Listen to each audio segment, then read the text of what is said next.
이거 무려 24년 만에 싹 바뀝니다. 제가 최근에 전세자금이 필요해서 현금을 뽑으려고 은행 창구에 갔다가 한 지점에서 하루 1천만 원까지만 현금 인출이 가능하다는 말에 당황했었는데요. 근데 이게 저만 몰랐지 최근에 현금 인출도 하루에 뽑을 수 있는 금액이 제한된다고 합니다. 특히 9월부터 드디어 24년 만에 바뀌는 부분이 있어서 준비해봤고요. 어떤 내용인지 바로 시작해볼게요. 첫 번째는 드디어 예금자 보호법이 싹 바뀝니다. 먼저 은행이 파산해도 안전하게 돌려받을 수 있는 예금 한도가 예전엔 5천만 원까지만 보호를 받을 수 있었는데요. 하지만 9월부터 1억 원으로 상향됩니다. 무려 24년 만에 바꾸는 건데요. 그래서 이제 은행이 파산하더라도 1억 원까지는 나라에서 배상을 해주고요. 또 기존에 돈을 통장에 넣어둔 예금에도 자동으로 적용이 된다고 합니다. 근데 이걸 잘 모르는 분들이 많은데요. 먼저 이 예금자 보호는 각 통장별로 따로 적용되는 게 아니라 한 은행에 있는 모든 계좌를 합산해서 1억 원까지만 보호가 된다는 거고요. 그리고 이게 핵심인데 무조건 합산 금액이 1억 원이 아니라 원금 지급이 보장되는 예금들 있잖아요. 예금이나 적금, 그리고 특정 금융투자 상품에도 적용된다고 합니다. 게다가 개별법에 따라서 농협이나 수협, 신협, 새마을금고, 산림조합의 예금 보호도 1억 원으로 늘어나고요. 특히 퇴직연금이나 연금저축 또는 사고보험금 같은 거 있잖아요. 얘네들은 별도로 따로 묶어서 보호된다고 해요. 그러니까 같은 은행에 이미 1억 원의 예금이 있더라도 위에서 말한 상품들은 완전히 별도로 각각 1억 원씩 추가로 보호된다는 거예요. 그래서 굳이 돈을 따로 빼거나 타 은행에 나눌 필요가 없다는 점 알아두시면 좋을 것 같습니다. 두 번째는 결국 정부가 칼을 빼들었습니다. 앞으로 휴대폰을 여러 차례 불법 개통해준 통신사는 영업 정지를 먹고요. 또 제대로 예방에 나서지 않는 은행은 보이스피싱 피해 금액까지 배상해줘야 되는데요.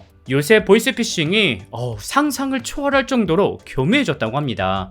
가스라이팅은 기본이고요. 택배 오배송을 이용해서 사기를 치거나 또는 우편을 보내서 주민등록증을 우편함에 넣도록 유도까지 하는 지경에 왔습니다. 그래서 최근 보이스피싱 피해자가 엄청나게 늘고 있다고 하고요. 벌써 피해 금액만 7천억 원에 달한다고 합니다. 근데 문제는 만약 사기를 당하면 지금까지는 개인이 속아서 당했기 때문에 온전히 피해자 혼자 감당해야 했는데 상황이 정말 심각해지니까 결국 정부가 이상거래 탐지가 가능한 금융회사에게 보이스피싱 피해액을 배상하도록 책임을 지게 한다고 합니다. 게다가 보이스피싱에 사용되는 대포폰 불법 개통도 많이 발생한 이동통신사에게 영업 정지나 등록 취소까지 해버리는 제재를 가한다고 하는데요. 그럼 정부는 뭐하냐? 먼저 기존에는 보이스피싱 신고가 들어오면 그 전화번호를 정지시키는데 절차 때문에 수십 시간이 걸렸다고 해요. 근데 이제는 신고가 접수되면 10분 이내로 차단을 시키고요. 그리고 오늘부터 5개월 동안 연중 무휴 24시간 집중 단속을 실시해서 전국적으로 동시 수사를 진행한다고 합니다. 여기서 여러분들이 보이스피싱 예방 차원에서 이 설정을 꼭 해두라는 당부까지 했는데요. 먼저 갤럭시에 기본으로 깔려있는 전화 앱에 들어가 주세요. 그리고 상단에 이렇게 점 3개가 보이는데 여기를 누르고 설정으로 들어가 주세요. 그럼 이런 화면이 보일 거예요. 여기서 바로 여기 발신번호 및 스팸 확인이라는 항목을 켜주시면 되는데요. 이게 뭐냐면 연락처에 저장되지 않은 발신자 정보를 확인해서 이게 스팸 전화인지 피싱 전화인지 분석해주는 기능이에요. 이게 이번에 새로 생긴 기능이니까 꼭 켜두시는 걸 추천드리고요. 그리고 이거 안 켜둔 분들 아직도 계시는데 먼저 휴대폰 설정에 들어가서 조금 아래로 화면을 내려보면 이렇게 보안 및 개인 설정 보호 메뉴가 보일 거예요. 여기를 눌러주세요. 그리고 하단에 보안 위험 자동 차단이라는 설정에 들어가 보면요.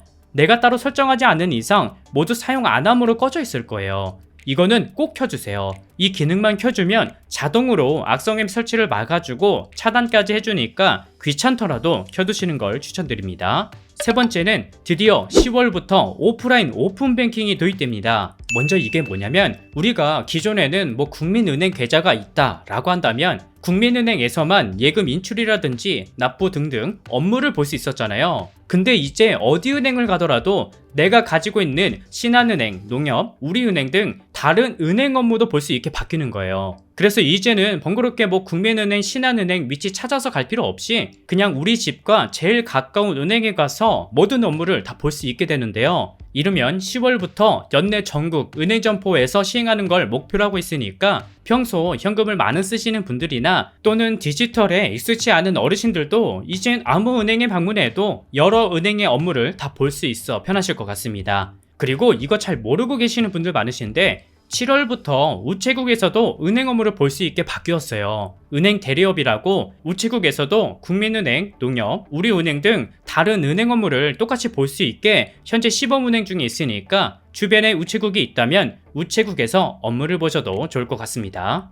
네 번째는 9월 1일 이후부터 비행기를 타야 된다면 꼭 보셔야 됩니다. 올해 초 보조 배터리 화재가 발생하면서 최근 보조 배터리를 기내 선반에 보관할 수 없게 바뀌었는데요. 근데 또 다시 바뀌었습니다. 원래는 반드시 비닐백에 하나씩 넣어야 기내 탑승이 가능했는데 더 이상 비닐팩을 제공하지 않고요. 대신 이렇게 생긴 절연 테이프를 필요한 탑승객에게 제공한다고 하니까 앞으로 지퍼팩 따로 챙겨오지 않으셔도 됩니다. 그리고 보조 배터리를 자세히 보면 이렇게 몇 와트인지 적혀 있거든요. 이거에 따라 또 반입되는 게 다른데 보시는 것처럼 100와트 이하의 경우는 최대 5개까지 반입이 가능하지만 반대로 160와트 이상 대용량 보조 배터리는 반입이 불가능하다고 하니까 여행 일정 있는 분들은 꼭 매뉴얼 확인하셔서 당황하는 일 없으셨으면 좋겠습니다.